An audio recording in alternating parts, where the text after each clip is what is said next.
사랑합니다.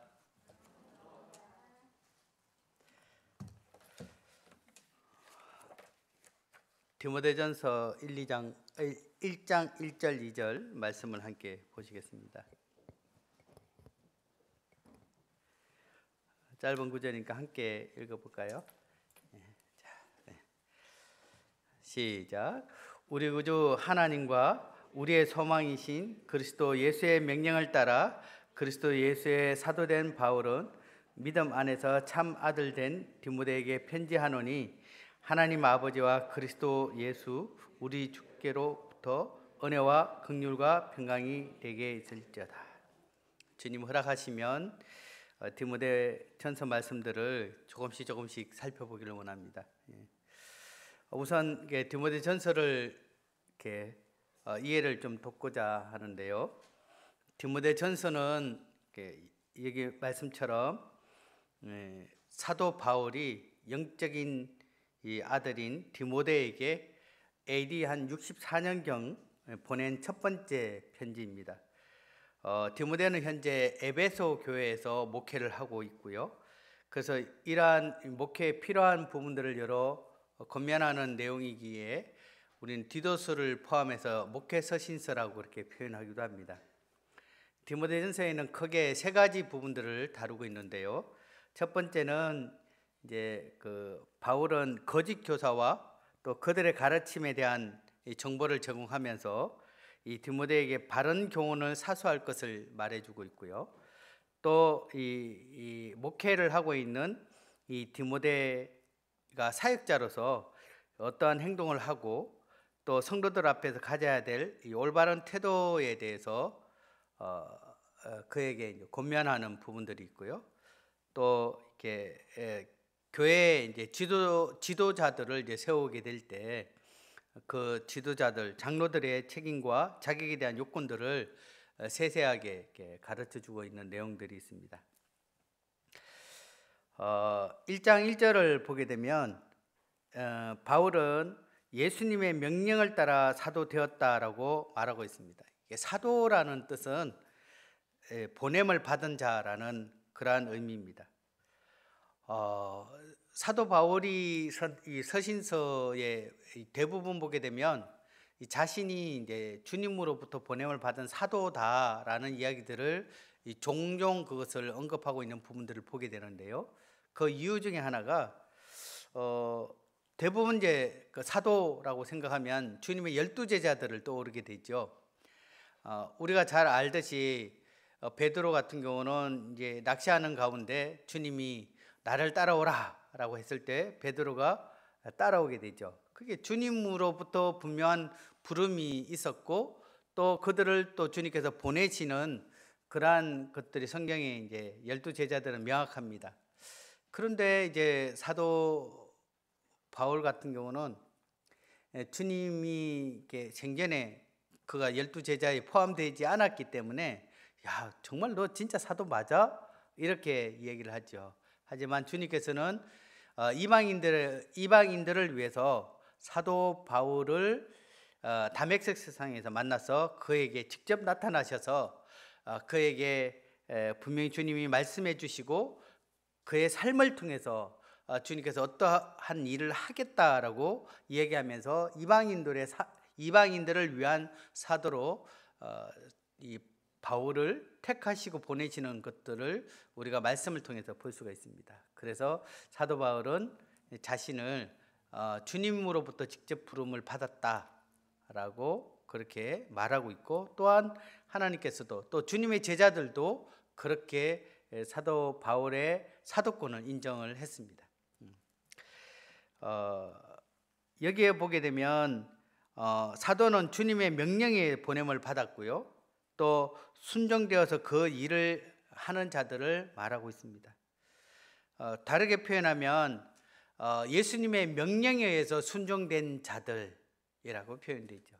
여기에 이제 명령이라는 단어가 나오는데 이게 이제 헬라어로 에피타게라는데 이것은 신적 또는 왕적인 명령에 의한 강건한 그 명령을 이야기할 때 사용되는 단어입니다.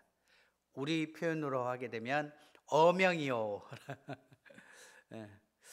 참 우리나라는 어명이 얼마나 참 대단한지 사약을 내릴 때도 감사합니다 하고 큰절을 하고 그 사약을 마시면서 어명에 의해서 순종한다 이렇게 표현하는데 우리를 부르신 주님은 그러한 분이 아니시기에 감사가 됩니다. 그래서 사도 바울뿐만 아니라 주님께서 우리를 또한 예수 그리스도의 종으로 부르셨음을 또한 보게 됩니다. 여기 이제 손을 잠깐 놓고요. 골로새서 2장 말씀을 좀 보겠습니다. 골로새서 2장 6절 7절 말씀입니다. 우리가 잘 아는 말씀인데요.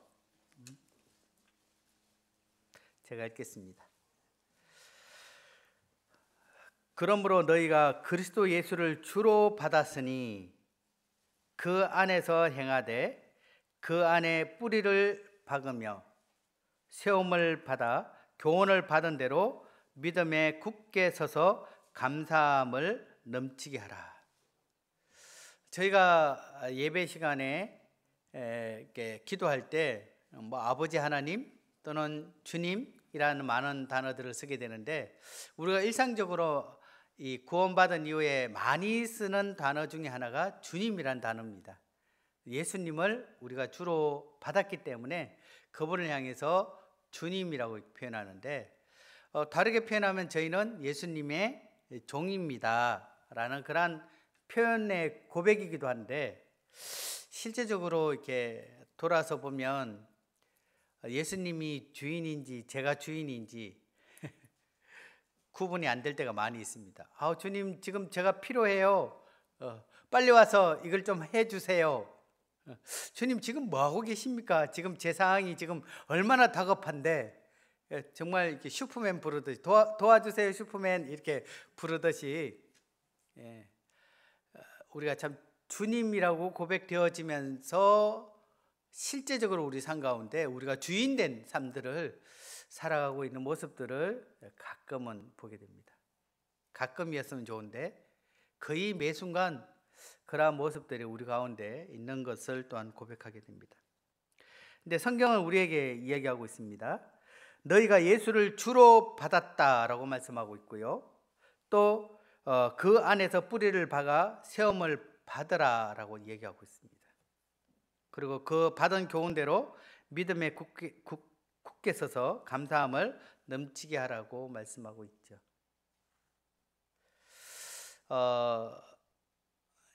작년에 이제 제가 전에 있던 그 문경교회 예배당 건축이 이제 되어져서 이제 완공을 해서 들어가게 됐는데 처음 그 건물을 샀을 때 오래된 건물이었습니다. 한 30년 가까이 된 건물이었기 때문에 건물 뒤편에 보게 되면 큰 석류나무가 있었습니다.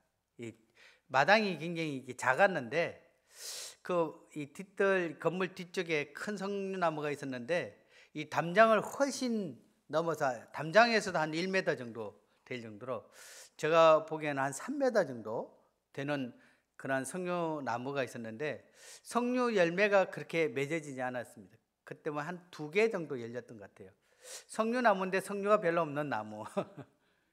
근데 저희가 이제 공사를 이렇게 할 때 제일 먼저 이제 홍영재님께서 이제 작업을 해야 되니까 이 와시바를 세워야 된다 이렇게 했는데 이게 사람들이 발을 딛고 가서 건물 내벽에 이제 공사를 해야 되는데 이 뒤편에 그 나무가 있어서 이것을 뒤쪽에 이걸 세우기가 힘들었어요. 그래서 그 나무를 이제 일단 베었습니다. 베어서 1톤 트럭에 이렇게 실었으니까 그 나무가 굉장히 이렇게 됐죠. 근데 문제는 그 뿌리째 그것을 빠져나와야 그것이 완전히 기초를 세우기 때문에 이 뿌리를 어떻게 저걸 하지?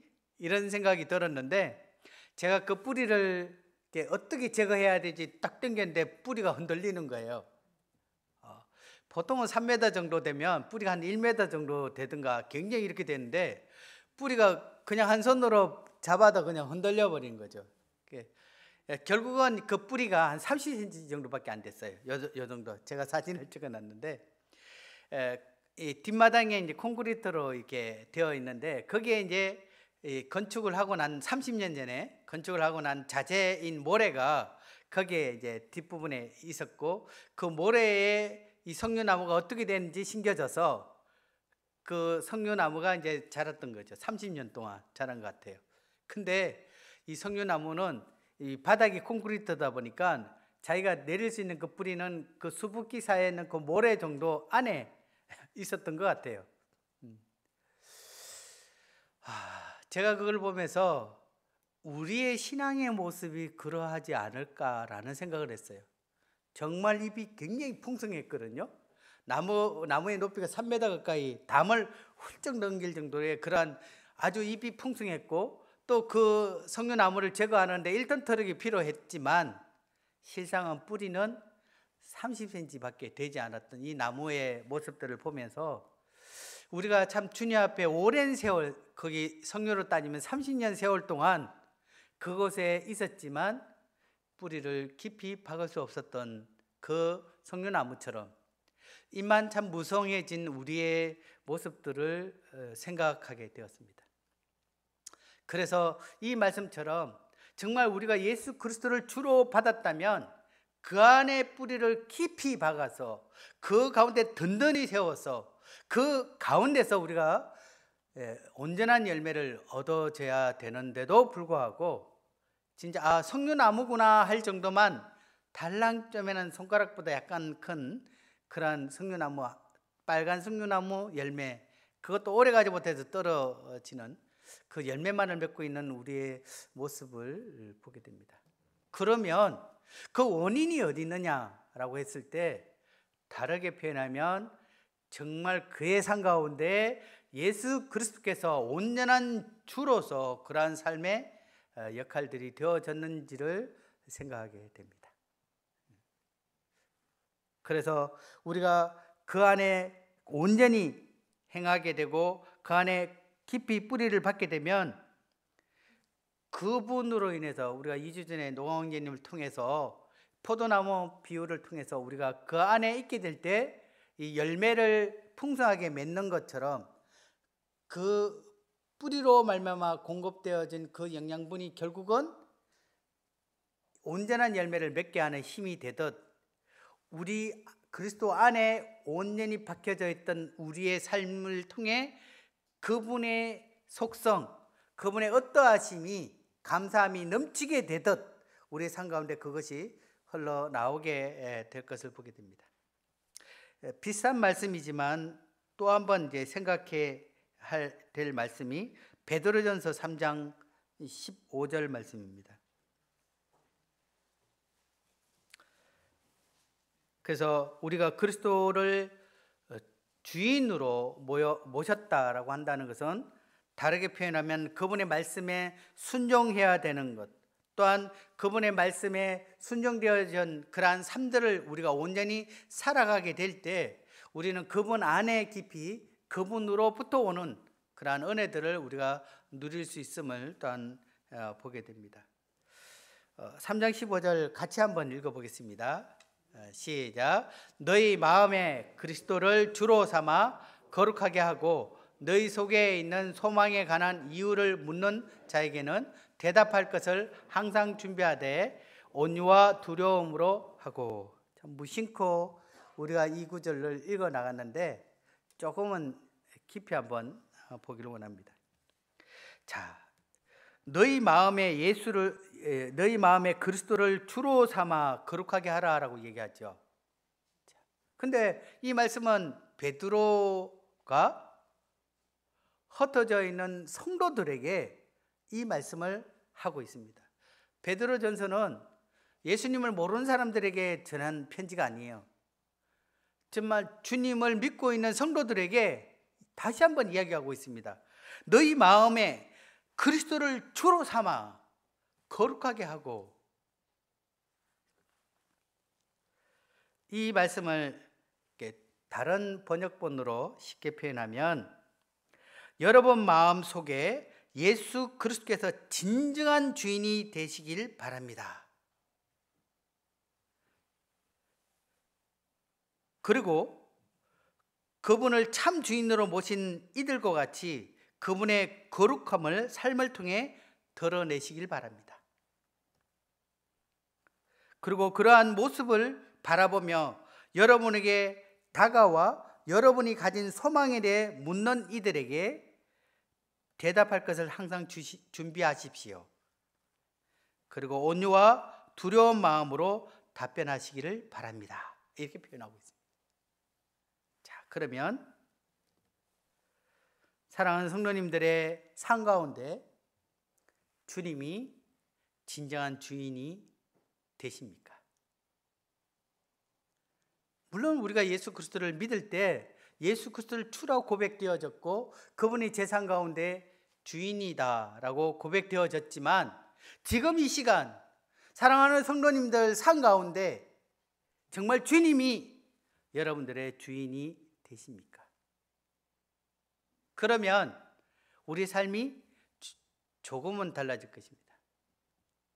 아침에 일어나게 될 때, 저도 이제 아침에 딱 일어났을 때 제일 먼저 제 자신이 하는 대로 가면 무릎을 먼저 꿇죠. 주님, 오늘 제가 해야 될 것이 무엇입니까? 주님 뜻이 무엇입니까? 이렇게 길지는 않지만 짧게 기도하게 됩니다. 물었으니까 답을 들어야 되죠. 그러니까 무엇을 하게? 성경을 펴게 됩니다. 뭐 갑자기 성경 어느 구절 펴는 것이 아니라 늘 읽던 성경의 말씀 중에 그 말씀들을 이렇게 읽게 되죠. 순번대로. 그러면 주님은 제게 오늘 무엇을 해야 될지를 말씀해 주고 있습니다. 오늘은 사랑하라, 오늘은 기다려라, 오늘은 용서해라, 오늘은 어떠한 마음을 가져라, 또는 어떻게 삶을 살기를 바라시는 그 음성을 통해서 우리에게 매일매일 말씀해 주고 있습니다. 그런데 우리가 삶의 주인이 되면 그죠? 뭐 굳이 뭐 회사에 출근했을 때 직원과 사장이 차이가 다르죠. 직원은 자기가 해야 될 업무 사항을 먼저 이렇게 보게 되죠. 근데 사장님은 뭐 자기가 결정한 대로 하잖아요. 근데 우리 삶의 주인인 것처럼 우리가 하루하루를 살아가고 있는 이 모습들을 보게 됩니다. 세상 사람들과 우리의 차이가 뭘까? 다르게 표현하면 여기 말씀처럼 왜 다른 사람들이 우리에게 와서 당신이 가지고 있는 그 소망이 무엇입니까? 당신은 왜 나와 다른 삶을 살고 있습니까? 당신은 이렇게 힘들어도 왜 웃고 있습니까? 당신의 형편이 그런데도 왜 그렇게 기쁨의 미소가 있습니까? 이렇게 물어와야 되는데 묻질 않아요. 그러니까 두려운 가운데 답하려고 했는데 묻지 않으니까 답할 기회가 없는 거예요. 그들과 우리의 삶의 차이가 뭐냐? 우리의 삶의 주인은 주님이시고요, 그들의 삶의 주인은 자신입니다. 다르게 표현하면 사단이죠. 그래서 그들은 자기 자신을 위해서 삶을 생각합니다. 오늘 내가 무엇을 해야 될 것인가? 내가 어떻게 살아야 될 것인가? 왜 공부하고, 왜 직장을 생활하고, 왜 결혼하고? 내가 행복해지기 위해서. 왜? 그들의 삶은 주인은 자신이기 때문입니다. 근데 우리의 삶은 다르죠. 우리가 왜 오늘 우리가 하루를 살아갑니까? 또 우리는 왜 직장 생활을 합니까? 우리는 왜 결혼 생활을 합니까? 우리는 왜 주님 앞에 예배를 드립니까? 우리는 왜 이렇게 매일매일의 삶을 이렇게 살아가고 있습니까? 그 중에 우리는 주님을 빼면 시체가 돼야 되는데 여전히 그들과 다르지 않는 삶을 살고 있기 때문에 그들은 우리를 통해서 다른 모습들을 발견할 수가 없는 것입니다. 근데 우리가 정말 주님 안에서 종된 삶, 그분이 진정한 주인으로의 삶을 살아가게 된다면 저는 반드시 옆에 있는 우리를 바라보는 사람이 우리를 향해서 묻게 될 것입니다. 너는 왜 그렇게 사니? 왜? 다르잖아요. 다른 가치관을 사고 다르게 바라보고 있거든요. 그래서 참 우리가 이 주님 앞에서 어떠한 삶을 살아가고 있는지를 이 베드로 말씀을 통해서 정말 우리 마음에 그리스도께서 진정한 주인인가, 이 시간을 다시 한번 생각하게 되고 우리가 그분이 진정한 주인이라면 그분의 삶을 추구하게 됩니다. 그분이 원하시는 삶을 추구하게 됩니다. 그 원하시는 삶 중에 거룩함입니다. 원하시는 삶 중에 사랑이고요.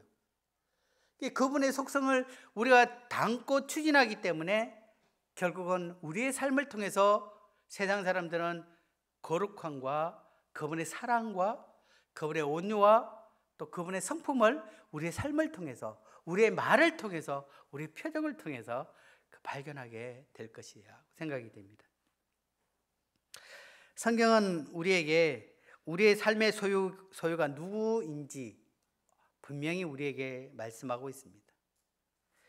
고린도전서 6장 19절 20절을 보게 되면 제가 읽겠습니다. 너희 몸은 너희가 하나님께로부터 받은 바 너희 가운데 계신 성령의 전인 줄을 알지 못하느냐. 너희는 너희 자신의 것이 아니라 값으로 산 것이 되었으니 그런즉 너희 몸으로 하나님께 영광을 돌리라. 7장 23절에 보게 되면 너희는 값으로 사신 것이니 사람들의 종이 되지 말라. 우리는 사람들의 종이 되어서는 안 됩니다. 왜냐하면 우리는 그리스도의 것입니다. 우리의 주인은 그분입니다. 여기에 사람들의 종이라고 했는데 이 사람이라는 이 표현 가운데는 물론 다른 사람에도 사람이란 단어가 있지만 우리 스스로를 가릴 때도 사람이죠. 우리 스스로의 종이 되어서는 안 돼요. 왜냐하면 이미 우리의 값은 그분에게 지불되었기 때문에. 근데 그분이 우리를 자신의 생명을 주고 그 값으로 우리를 샀습니다. 그냥 예수님 당시에 은 30 데나리온이 아니라 정말 그분은 우리를 자기 생명을 주면서 값을 샀다고요. 그냥 함부로 우리를 대하겠습니까? 그 값만큼 대하는 겁니다.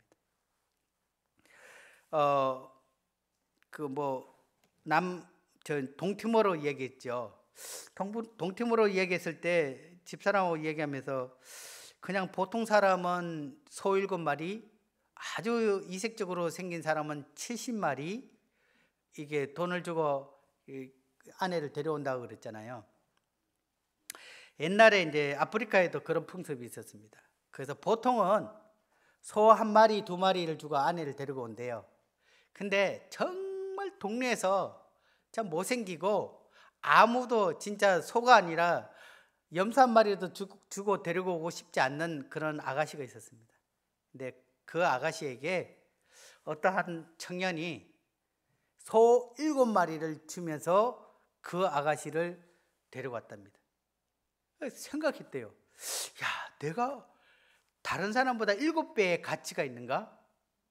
근데 이 아내가 됐던 그 여성은 굉장히 달랐어요. 남편을 엄청나게 사랑했고 또 자기 자신의 가치가 소 1마리가 아니라 나는 소 7마리의 가치가 되는 그러한 여자야, 이렇게 하면서 굉장히 자부심을 가지고 모든 일들에 대해서, 그래서 결국은 시간이 지났을 때 소 1마리를 준 여인들과 비교가 안 될 만큼 아주 귀한 그런 아내로서, 여성으로서의 삶을 살아갔던 이야기를 들었습니다. 저는 소 70마리의 값이 아니라 하나님의 아들의 생명을 주고 값으로 산, 또 저뿐만 아니라 사랑하는 성도님들 또한 그러한 분들입니다. 우리의 가치를 우리가 단순한 그냥, 그쵸? 연봉 1억, 2억 받는 사람들 보면 굉장히 대단하죠. 그분들과 비교가 안 되는, 주님은 생명을 값주고 산 그러한 우리를 주님의 종으로 저희를 부르셨습니다. 조금 분위기를 조금 환기시키는 차원에서 누가복음 20장 말씀을 한번 보겠습니다. 누가복음 20장 22절부터 25절 말씀인데요. 이 말씀을 보면서 참 많은 생각을 하게 되었습니다.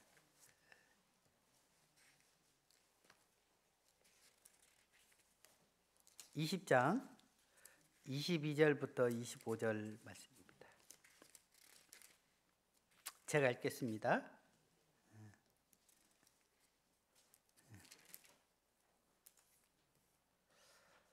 22절입니다.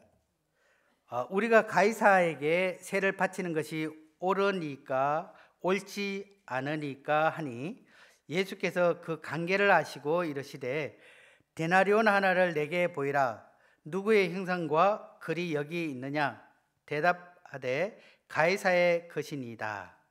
이르시되 그런즉 가이사의 것은 가이사에게, 하나님의 것은 하나님께 바치라 하시니. 이 서기관들과 대제사장들이 예수님을 뭔가 책잡기 위해서 사람을 보내서 이런 질문을 하게 합니다. 근데 예수님께서 이렇게 얘기합니다. 데나리온 한 입을 내게 가져오며 그걸 보여다오. 그리고 이 돈의 초상이, 또 이 돈의 글자가 누구의 것으로 새겨졌느냐 이렇게 물으시죠. 그러니까 황제의 것입니다 이렇게 얘기합니다. 그래서 예수님 말씀합니다. 그러면 황제의 것은 황제에게 주라. 황제의 것은 황제에게 주라. 주님은 우리가 세금을 내야 하는 것에 대해서 이야기를 하고 있었죠. 그리고 세상법을 지키는 것에 대해서 우리에게 말씀하고 있습니다. 그 다음에 뭐라고 얘기하냐면 하나님의 것은 하나님께 돌려드리라 이렇게 표현하고 있습니다. 이 바치라라는 뜻이 돌려드리다라는 그런 뜻이거든요. 그러면 저희가 고린도전서 말씀을 통해서 우리의 것은 누구라고요? 우리의 것은 하나님의 것입니다. 우리에게 주어졌던 시간, 우리에게 주어졌던 여러 가지들, 물론 이 말씀은 연보에 관한 말씀이기도 합니다. 하지만 이 말씀을 제가 생각해 보면서 그래, 내가 하나님의 것인데 나는 내 것처럼 지금 생활하고 있지 않느냐? 하나님께 당연히 돌려드려야 될 시간, 하나님께 돌려드려야 될 것들이 분명히 있어야 되죠. 우리는 꼭 입술만 하나님께 돌려드려, 하나님 영광 받으십시오, 하나님 찬양 받으십시오, 하나님 감사하십시오, 뭐 수요일 날 말씀처럼 뭐 입만이 아니라 하나님은 우리의 삶의 이 진실함 또한 그걸 바라고 계시죠.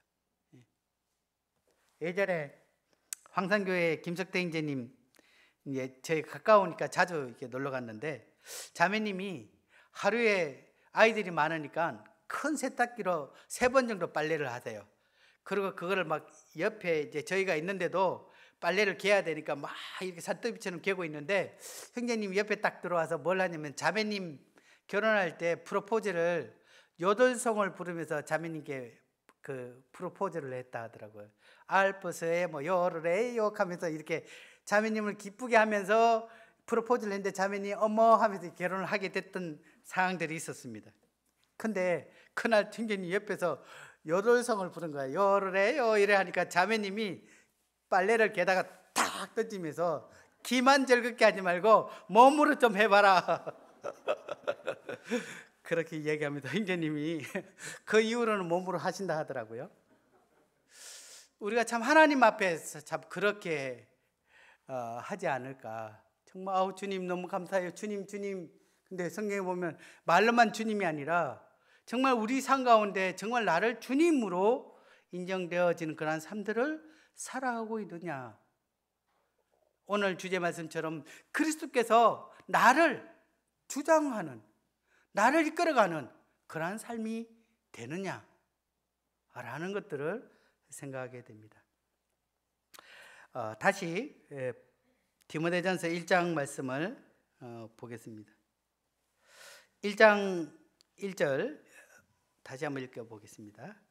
우리 구주 하나님과 우리의 소망이신 그리스도 예수의 명령을 따라 그리스도 예수의 사도된 바울은 주인 되신 예수님의 명령을 따라 사도가 되었을 뿐 아니라 예수님을 자신의 진정한 소망이 되신다라고 표현하고 있습니다.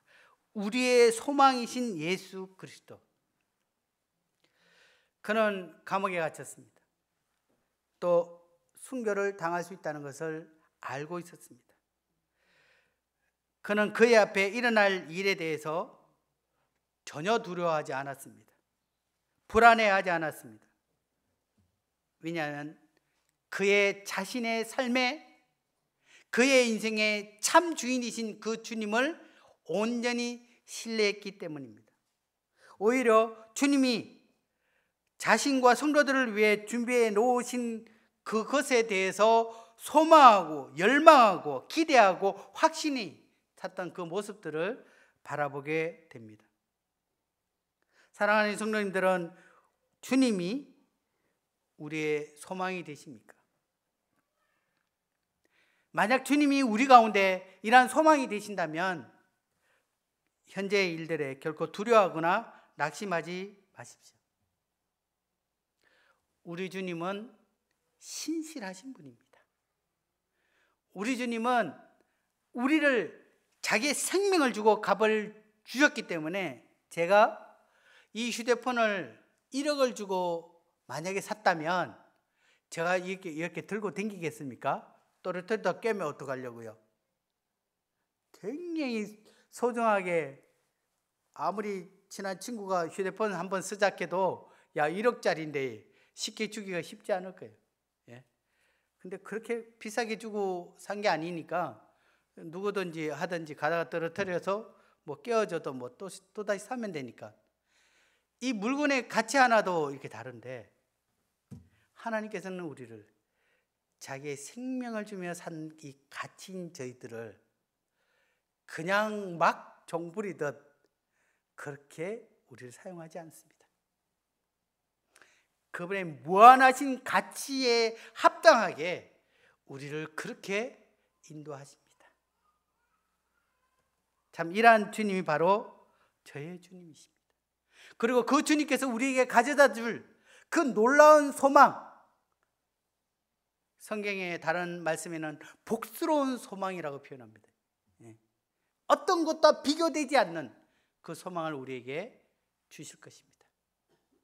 물론 우리가 장차 그분으로부터 오게 될 그러한 영광스러운, 함께 누리게 될 부분들도 있지만, 우리 매일매일의 삶 가운데 그분 뜻에 순종되어졌을 때 누려져야 될 이 놀라운 은혜들이 무한합니다. 왜 주님은 우리를 취하시지 않고 이 땅 가운데 두셨을까요? 이 땅 가운데 우리를 통해서 이루실 일이 있을 뿐 아니라 우리를 통해서 그분께서 주시는 이 놀라운 이 은혜들을 맛볼 수 있는 이 기회가 우리의 이 육신이 있을 동안에 누려지는 것 또한 있기 때문에 주님은 우리에게 그것들을 말씀하고 있습니다. 2절에 보게 되면요, 잘 나와 있죠. 2절에 믿음 안에서 참 아들 된 디모데에게 편지하노니 하나님 아버지와 그리스도 예수 우리 주께로부터 은혜와 긍휼과 평강이 내게 있을지어다. 성경은 진정한 평강과 긍휼과 은혜가 하나님 아버지와 그리스도 예수 우리 주님께로부터 나오게 된다고 이야기합니다. 세상에서 주는 것들은 잠시 동안에 잠깐 평안할 수 있고 잠시 동안에 잠깐 기쁨을 누릴 수는 있지만, 하나님께로부터, 우리 주님으로부터 오는 이 온전한 평안과 은혜와 긍휼은 누릴 수가 없습니다. 그것은 오직 여기의 말씀처럼 우리 주님으로부터 누려지는 것입니다. 일반 서신서에는 이 바울이 인사를 하거나 그랬을 때는 은혜와 평강이 너에게 있을지어다 이렇게 표현되는데, 여기 구절에는 하나가 더 들어갔어요. 긍휼입니다. 긍휼. 베드로전서 1장 3절에 보면 우리 주 예수 그리스도의 아버지 하나님을 찬송하리로다. 그의 많으신 긍휼대로 예수 그리스도를 죽은 자 가운데서 부활하게 하심으로 말미암아 우리를 거듭나게 하사 산 소망이 있게 하시고, 또 디도서 3장 5절에는 오직 그의 긍휼하심을 따라 중생의 시선과 성령의 새롭게 하심으로 하셨나니. 이 긍휼이라는 단어가 굉장히 많이 우리에게 사용되고 있었음을 성경을 통해서 볼 수 있습니다. 하나님께서 저희들을 긍휼히 여기시지 않으신다면 우리 아무도 구원받을 수가 없습니다. 하나님께서 우리를 긍휼히 여겨 주시지 않는다면 어느 누구도 우리가 누려지는 어떠한 것 또한 하나도 누려갈 수도 없을 것입니다. 하나님의 긍휼하심이 있기 때문인 것입니다. 우리의 감사 기도를 하게 될 때 정말 우리가 주님을 온전히 잘 따를 때도 있지만 그렇지 못할 때가 더 많지 않습니까? 근데 하나님은 우리의 무한한 긍휼, 무한한 자비하심으로 우리를 언제든지 우리를 품어주십니다. 참 이 하나님이 그러하신 분인 게 너무 좋아요. 우리 주님이, 제가 직장 생활을 10년간 했는데 상사가 아주 별난 사람들이 있었어요. 참 쉽게 사람들을 막 부려먹기도 하고 자르기도 하더라고요. 그걸 보면서 굉장히 이게 속이 상하기도 하고 그렇게 했는데, 애누리가 없어요. 직장에서 실수하면 긍휼이 없습니다. 책임을 묻어야 되고 심지어 소송까지 하더라고요.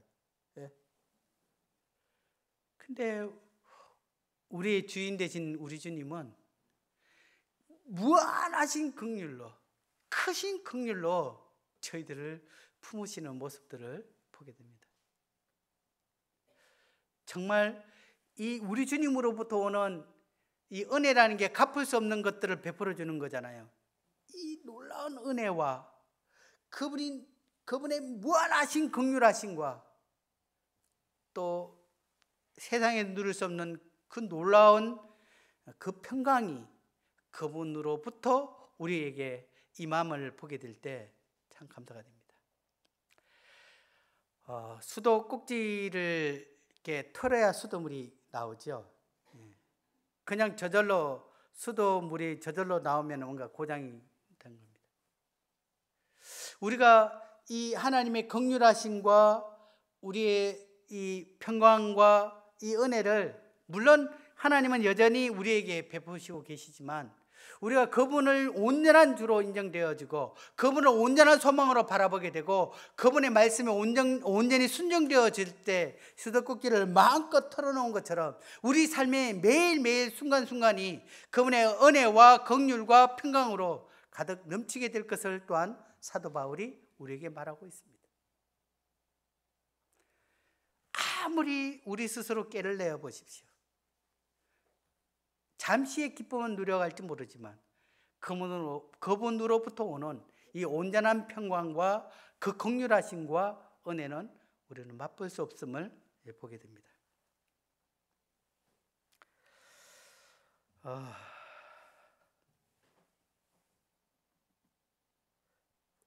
우리가 우리의 삶을 그분 앞에 드려주고 그분이 우리의 삶을 주장하게 될 때 골로새서 3장 15절에는 그리스도의 평강이 우리 마음을 주장하게 될 것이다 라고 얘기하고 있습니다. 그리고 끝으로 데살로니가 후서 3장 16절 말씀을 보시겠습니다.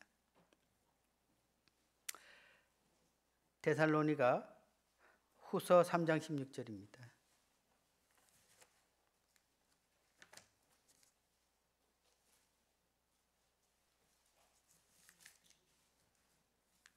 같이 한번 읽어보겠습니다. 자, 시작. 평강의 주께서 친히 때마다 일마다 너에게 평강을 주시고 주께서 너희 모든 사랑과 함께 하시기를 원하노라. 그렇습니다. 우리가 참 이런 기도를 서로를 위해서 할 수 있었으면 좋겠습니다. 평강의 주님께서 친히 때마다 일마다 너에게 평강을 주시고 늘 함께 하시기를 원합니다. 근데 다르게 좀 표현을 해볼까요? 주께서 친히 때마다 일마다 우리의 주인이 되셔서 우리의 삶 가운데 그분의 평강을 베풀어 주시기를 기도합니다. 이렇게 기도하면 더 좋을 것 같아요. 정말 그리스도께서 우리를 때마다 시마다, 왜냐하면 우리는 늘 불안해질 수밖에 없고 늘 이게 보게 되죠. 옆에 보게 되면 비교가 되잖아요. 언제든지 우리는 우리의 본성에 의해서 이 주님을 따르기보다는 우리의 본성에 의지해서 자꾸 이렇게, 제 한 친구가 직장을 갔는데 열심히 일을 하는데 그 위에 있는 상관이 심할서를 쓰라고 그러더라고요. 그래서 막 투덜투덜 적이 있어요. 왜 심할서를 쓰냐 하니까 출근하자마자 자기가 하고 싶은 일들을 했대요. 열심히. 그래서 제가 심할서 쓸만도 하다.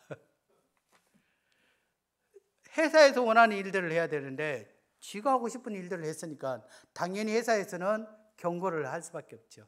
그것도 크게 일을 저질렀더라고요. 우리는 어떠합니까? 참 주님이 주인 되시고 우리가 종인 상황인데 실말서를 쓰려면 하루에 몇 번을 쓸 것 같아요. 네, 우리 주님은 그러하지 않으십니다. 하지만 이 시간 우리의 삶의 주권을 예수 그리스도께 드리지 않겠습니까? 말로만 아니라 진심으로 온전히 그분 앞에 우리의 삶을 드리길 원합니다. 우리 주님께서 우리의 마음과 생각을 주장하게 우리 자신을 그분 앞에 드리시길 바랍니다. 그러면 그분의 평강이, 그분의 긍휼이, 그분의 은혜가 우리의 삶을 주장할 뿐 아니라 그것이 우리 삶을 통해서 넘치게 할 것입니다.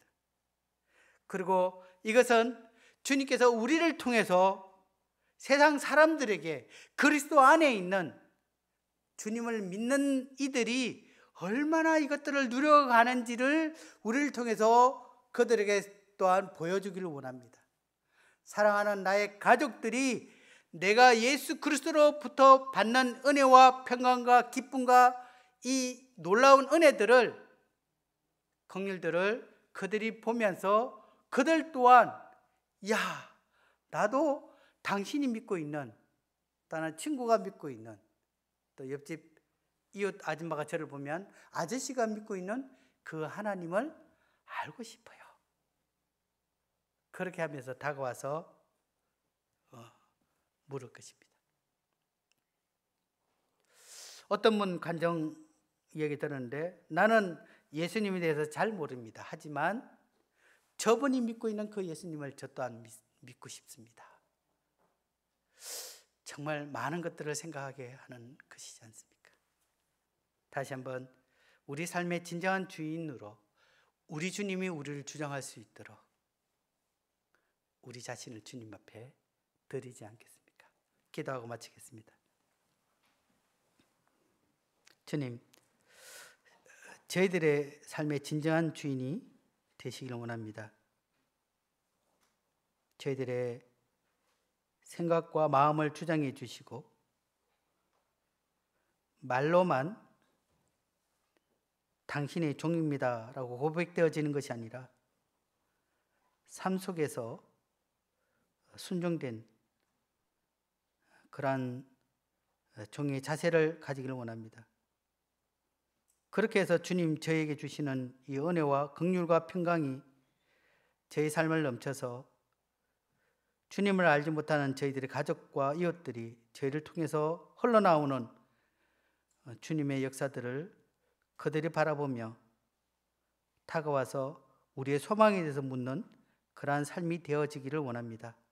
주님, 저에게 무한하신 긍휼과 갚을 수 없는 은혜와 놀라운 평안을 허락해 주신 주님 앞에 감사를 드립니다. 이제는 저희들의 모든 삶의 주인 되시고 우리의 삶을 주장해 주시기를 원하옵고 이 모든 감사를 예수님 이름으로 감사하며 기도를 돌려드립니다. 아멘.